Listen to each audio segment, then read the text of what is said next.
So maybe you've heard that there are a lot of uncashed checks that the government has issued that is owed to people. Well, how do you figure out if you're one of those people? Learning about uncashed checks from the CRA. 17% of Canadians over the age of 19, as of May 2019, had uncashed checks.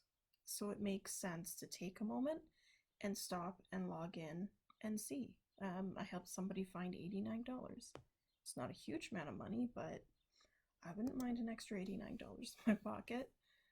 So uncashed CRA checks, well, if you have a check still sitting there from the government, like you've come across something and it's from 2 years ago, don't think that you can't cash it.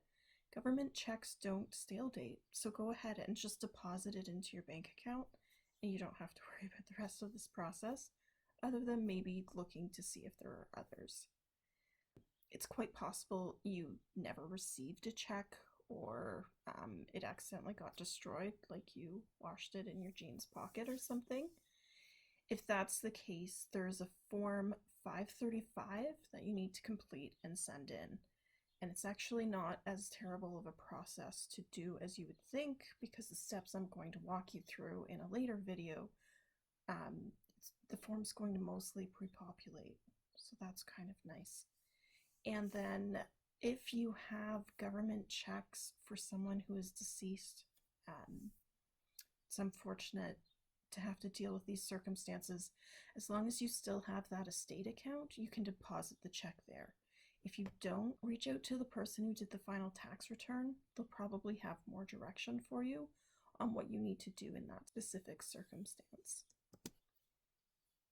Now the process, there's 3 steps, and we're going to actually break this into 3 separate videos, because if you don't need step 1, like if you already know how to log into your MyCRA account because you've set it up previously for something else, you don't need to go through those steps again.